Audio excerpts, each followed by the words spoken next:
रे। अरे मन कर तोहर के देखत रही तोहू कुछ कहो या हमहू कुछ कही।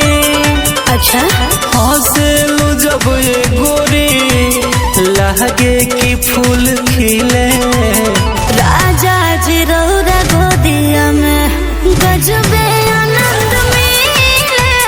राजा जी रौरा गोदिया में गजबे आनंद मिले। राजा जी रौरा गोदिया में।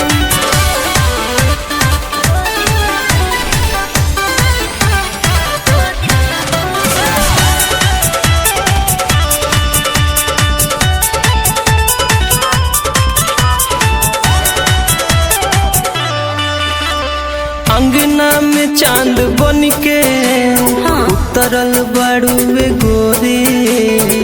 कहीं गो दिल रहे उहो कलिहलू चोरी।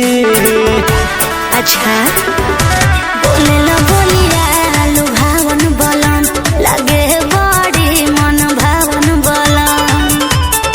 अलगे सुकून पावे में बतिया जब करीले। राजा जी रौरा गोदिया में गजबे आनंद मिले। राजा जी रौरा गोदिया में गजबे आनंद मिले। राजा जी रौरा गोदिया में।